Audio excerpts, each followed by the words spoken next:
Let me see here. I appreciate your knowledge on the history of our English lineage. I checked my last name, which is Monger. My last name was of Welsh lineage. I was totally shocked. You got to do a history lesson on the Black Plague. There's limited resources on what truly happened around this time period. Thanks. Yeah, brother, I will as soon as possible. You brothers have to understand something about the so-called Black Plague. History is about narrative. It's not about truth. I've stated this in the past. Okay, it's about narrative. It's not about truth. They don't want you to know that so-called blacks ruled in Europe for over 1,000 years over the so-called Caucasian. Okay, that would have a massive effect on the overall psychological outlook of both nations of people. It will cause all types of turmoil and upheaval. A lot of blacks have invested a lot of mental energy in the victimization role, right? White people owe us this. White people owe us that. They had us in slavery for 400 years, and so-called blacks have invested a lot of energy into that victim mentality. All right. And so-called whites have been taught for years, for most of their whole life, that they were always rulers and that they've civilized the entire world and yada, yada, yada. They've been taught these things. All right. So this type of information about blacks ruling in the Middle Ages, that type of stuff, they can't let that stuff out. All right. They just can't. I mean, you look at it, for example, you look at the Bible. And it's always funny. People always say the Bible is the white man's book. The Bible states explicitly that the ancient Egyptians were of the descendants of Ham. The Caucasian man says that so-called black people come from Ham. That's what he says, right? But then he'll make movies showing ancient Egyptians as Caucasian. You understand that? That's what he does. This is after he's already said that he believes in the Bible, and the Bible explicitly says that the that the ancient Egyptians were the sons of Ham. But he'll make a movie showing the ancient Egyptians as Caucasian. Why is that? Because the ancient Egyptians had a culture that he venerates, that he worships, that he predicates his own society off of. Anything of value, he's going to try to make Caucasian because it has a great psychological effect, not only on him, on himself and his progeny and his how he views himself. It also has an effect on every other race. All right. But yes, most of you so-called black people have Welsh last names. The Welsh were people of color, so-called the original Welsh. All right. So-called black people. Same thing with the British, Irish, so-called Scottish, so-called Germans, Danish, Norwegian, Swedish, etc. All right. Italians, Spanish, Portuguese, so on and so forth. But, I'll do a video on that later. So-called Black Plague, that was a disease that was brought by the so-called white man out of the caves of Europe, out of the caves of Central Asia, I should say. As they pushed westward, they brought that disease with them. That's why it came about around the time of the Renaissance. All right. They call it the Black Plague because it affected mostly blacks. All right. You will not see any real information stating the truth about the so-called Black Plague. They'll claim that rats brought it. The disease moved way too fast for it to have been brought by rats. All right. So that's just bullshit that they made up. Let me see.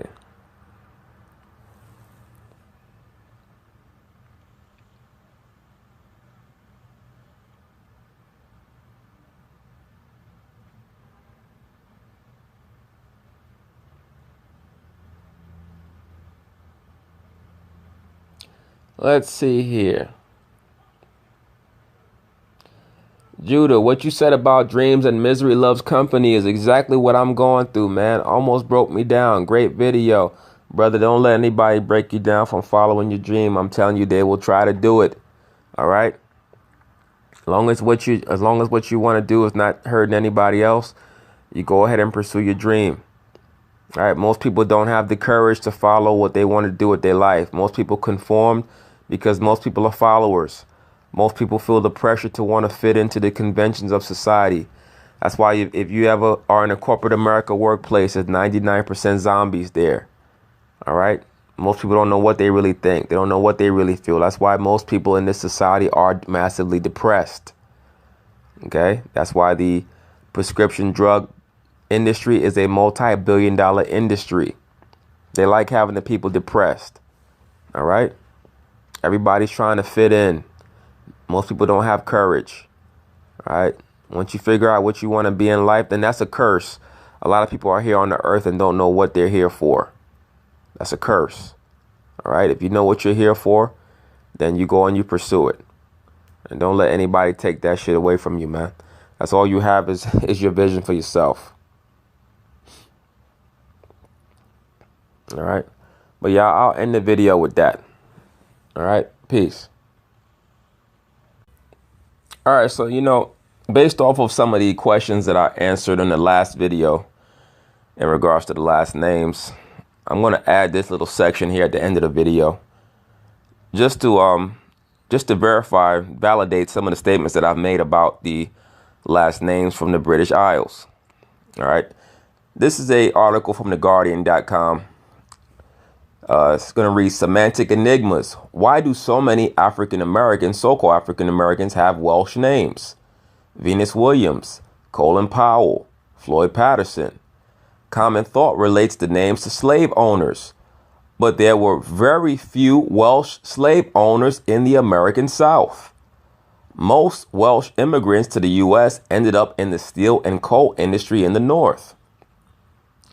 Now, let's see what they say. You're going to have a series of Caucasians try to answer this question, and they're all going to flop because they've been taught the slave narrative, and they're going to do whatever they can to try to maintain the slave narrative. So let's see what they said. Given that seaports in South Wales were great shipping centers and handled much of the triangular trade, it is possible that slaves taken from Africa were named after sea captains or crew on the ships that transported them to America, or the names of the people who owned the vessels. Yeah, that makes a lot of sense. In the slave narrative, and this is how ridiculous a lot of these Caucasians are, because they're so desperate to protect the slave narrative. And I'm gonna hit you with some. A lot of you so-called black people are desperate to protect the slave narrative too, because it makes you feel close to the so-called white man.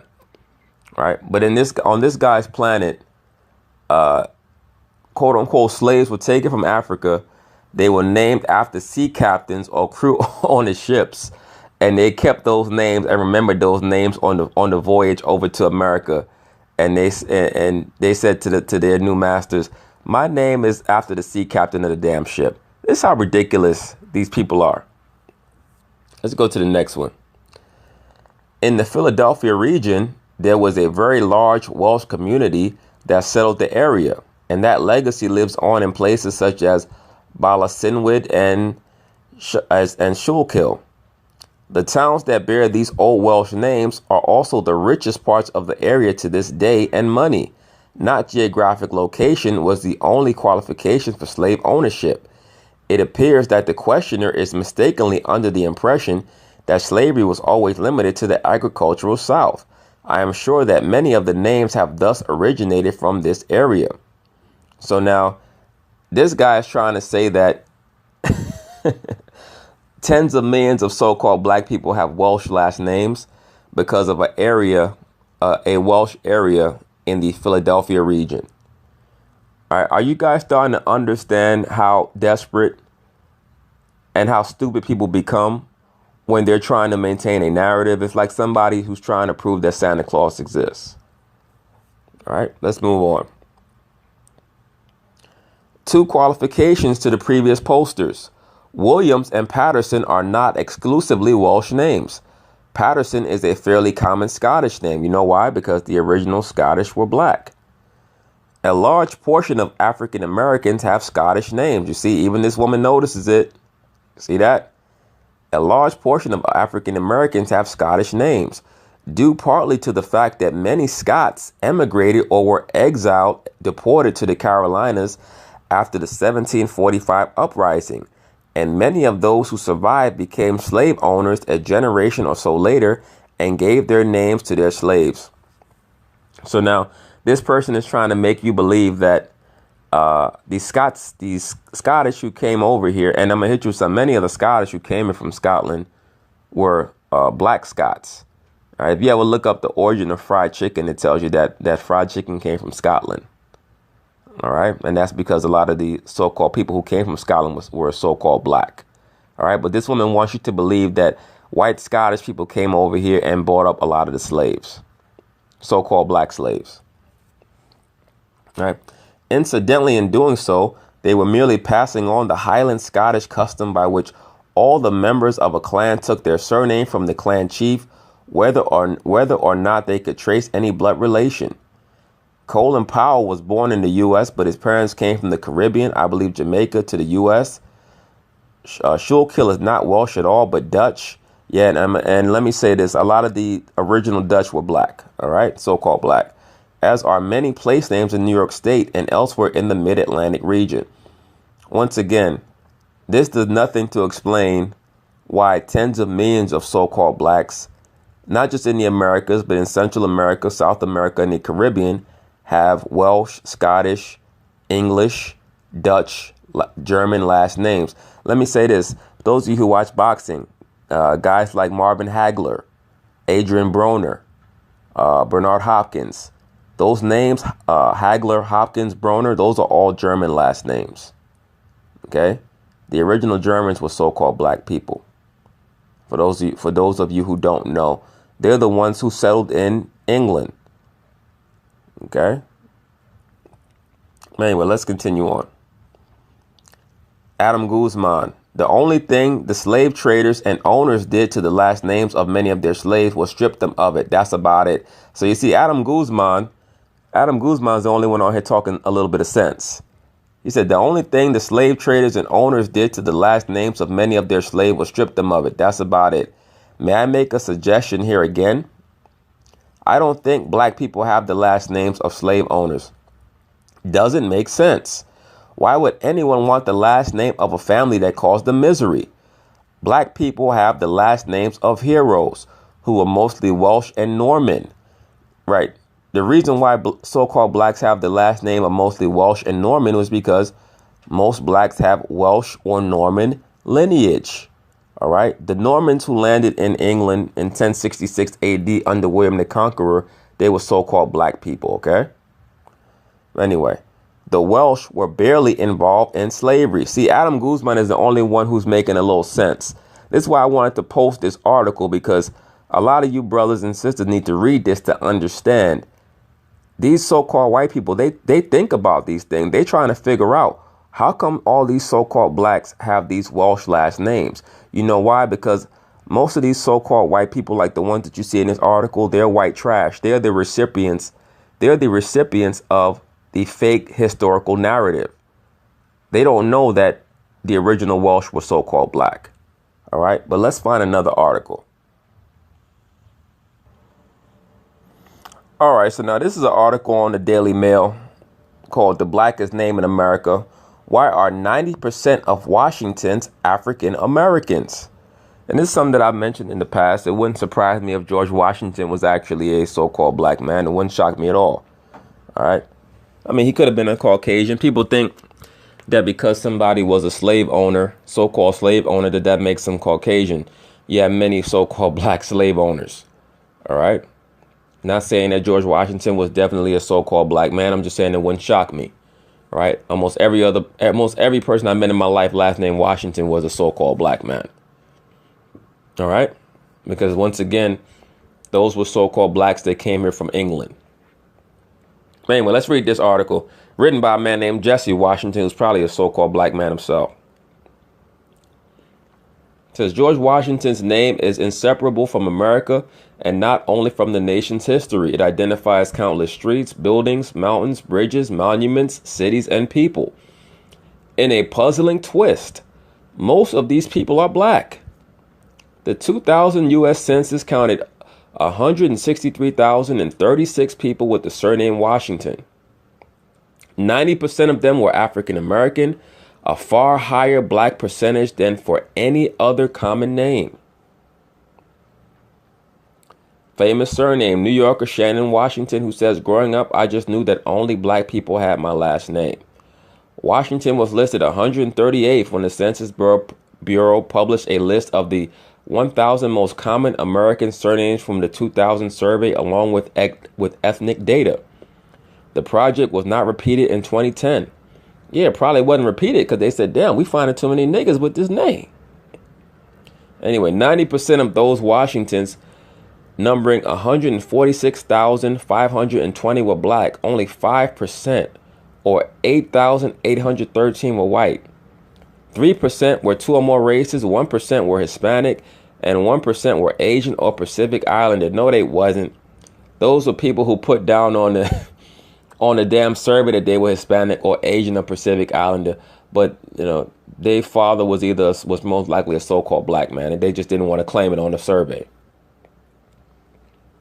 Jefferson was the second blackest name at 75% African American. There were only 16,070 Lincolns, and that number was only 14% black. Jackson was 53% black. Williams was the 16th blackest name at 46%. But there were 1,534,042 total Williamses, including 716,704 black ones. So there were more blacks named Williams than anything else. That's my point. When you say that there was that out of their survey, that Williams was 46% black. You got to understand something. So-called blacks only represent, allegedly anyway, about 12% of the total population. All right. So these numbers are really skewed. All right. But anyway, just reading on. The name black was 68% white, meaning there were far more white blacks than black blacks. The name white, meanwhile, was 19% black. The story of how Washington became the blackest name begins with slavery and takes a sharp turn after the Civil War, when all blacks were allowed the dignity of a surname. That's the narrative. Even before emancipation, many enslaved black people chose their own surnames to establish their identities, or more likely, many so-called blacks already had their own last name because it was a family name that they carried with them over here from the British Isles. All right. Some historians theorize large numbers of blacks chose the name Washington in the process of asserting their freedom. Let's read that sentence again. Some historians theorize. Well, if you're a historian, why would you theorize? You're not a historian, you're a fabricator. A historian tells you what happened. A historian don't tell you what they think or what they believe might have happened. All right, to maintain a narrative. But anyway, today there are black Washingtons like this writer who are often identified as African American by people they have never met. This most likely is a fake portrait of George Washington. Wouldn't shock me at all. It says President Washington, he had over 100 slaves, but he ordered that they all be freed on the death of his wife. Yeah, well, so-called blacks own slaves too. Please understand that. There are white Washingtons who are sometimes misidentified and have felt discrimination. There are Washingtons of both races who view the name as a special, if complicated, gift. And there remains the presence of George Washington, born 279 years ago on February 22nd, whose complex relationship with slavery echoes in the blackness of his name today. His great-grandfather John arrived in Virginia from England in 1656. George married the daughter of a wealthy man and eventually owned more than 5,000 acres. Along with land, he inherited 10 human beings from his father. He gained more through his marriage to a wealthy widow and purchased still more enslaved blacks to work the lands he aggressively amassed. But over the decades, as he recognized slavery's contradiction with the freedoms of the new nation, Washington grew opposed to human bondage. Washington was not a harsh slave owner by the standards of the time. He provided good food and medical care. He recognized marriages and refused to sell off individual family members. Later in life, he resolved not to purchase any more black people. Now, a lot of this that's being written as narrative from the author. All right. A lot of this is written as narrative because this is another so-called black man who equates slavery with blacks and who equates the word slave with a so-called black person. All right. So just understand that this is a very mal-affected black person writing this article, and he's pushing a narrative.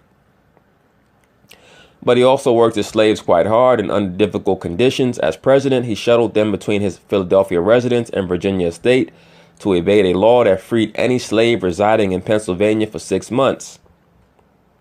While in Philadelphia, Oney Judge, Martha Washington's maid, moved about the city and met many free blacks.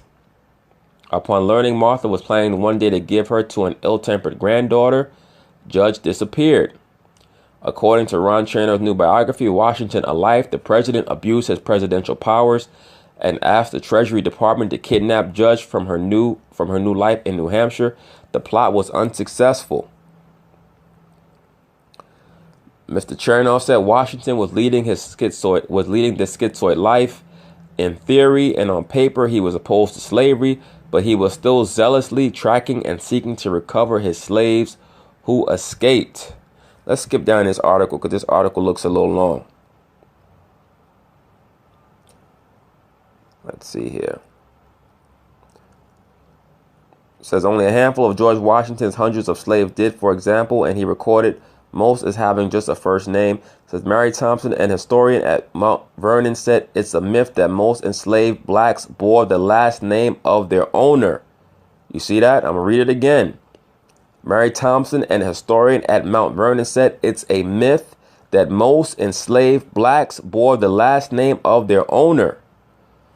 Only a handful of George Washington's hundreds of slaves did, for example, and he recorded most as having just a first name. Got a picture of Denzel there. Let me see here.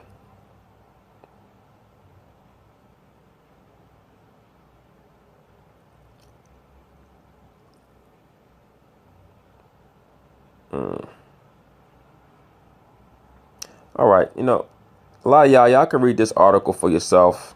I'll probably read it a little later on.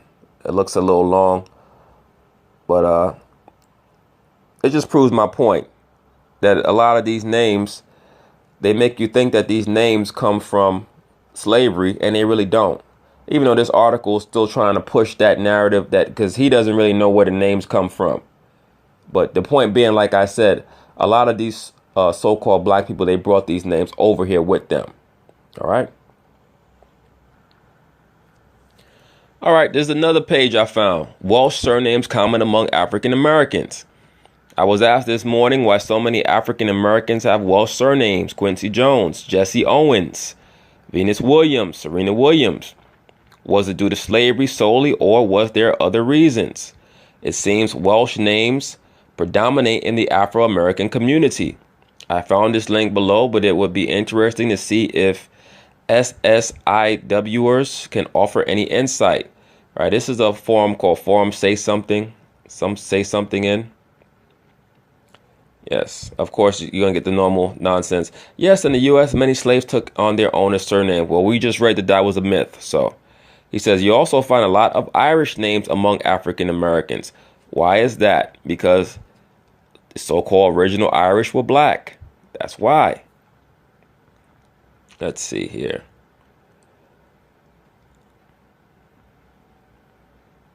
Yeah, let's go. Let's click on the link that he provided and see what we find here. And this is just to show you once again, these Caucasians, they get together and they talk about you black people, man. All right. They want to know why you have their names, because they've been the recipients of the slave narrative. All right. So why do Welsh names seem to be so common within the African American community? Some time ago, Mr. David Evans of Australia drew our attention to this topic with the following email. We're going to skip down a little bit. I've been trying to track down the reason for what I consider to be a preponderance of Welsh surnames among black Americans. I find it curious that again and again, among various subjects of interest to me, jazz and tennis, the names Williams, Evans, Jones, Thomas come up again and again. All right. Mr. Evans thus raised several interesting issues.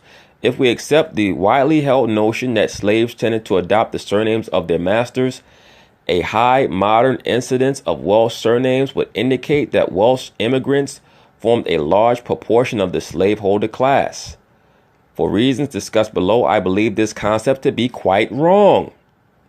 In fact, it seems to me that the Welsh can be quite proud that their names survived to such an extent within the black population of America. My access to the literature has been largely limited to British sources. However, many American visitors to the Data Wells website have contributed their insights, advice, and encouragement. I hope that between us, we have managed to offer a balanced picture. No, I guarantee you that you won't, because y'all are Caucasians and y'all are trying to maintain a slave narrative. Let me see here. George F. Nagel of Pennsylvania has carried out valuable research on naming practices in his state. He writes, although it is true that slaves in the South did sometimes adopt the surname of the slaveholders or were assigned the name for tax or legal purposes, they almost never did so in the North. Prior to the 1780s, Northern slaves were almost always identified only by a given name. Beginning in the 1780s, as Pennsylvania began its long process of gradual emancipation, some slaves began to be identified with surnames as well as given names. I've collected data on more than 3,000 slaves in Pennsylvania and have found only one instance where the surname of the slave matches the surname of the slave holder. So please look at that. He checked over 3,000 so-called slaves, and only one of them had the same last name as the slaveholder. You see that? Y'all gonna learn today.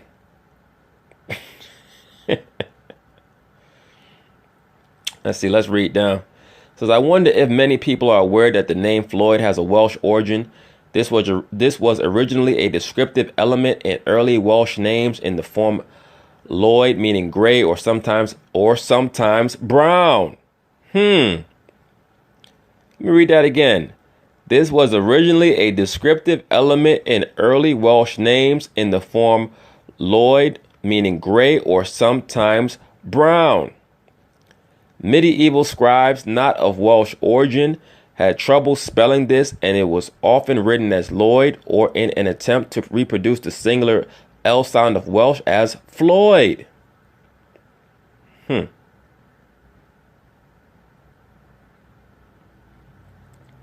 is a good article right here. This is a good article right here.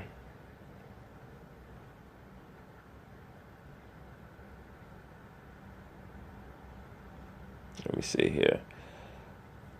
Yeah, Ellis is another so-called very popular name that a lot of so-called blacks have that is a Welsh name. This person right here is trying to push the slavery narrative. My ancestors were Welsh and came to North America in the late 18th or very early 19th century and had migrated to Alabama by 1820. They were indeed slave owners, and in fact, many of the former slaves stayed long after emancipation. One of the former slaves that stayed with the family had the name of Ellis and was so loved and respected by the family that his name was given to my mother as her middle name, David J. Oh, so in other words, he's saying that his name was Ellis and that his last name was Ellis, but his family's last name wasn't Ellis. So he had his own last name as well. Yeah. All right. So you know what? Y'all can, it's going to list some Welsh surnames. Welsh surnames dominate any list of community names. Owens, Evans, Bowen, Jones, Thomas, Powell, Williams. The list is endless. You know, you brothers can read this article for yourself.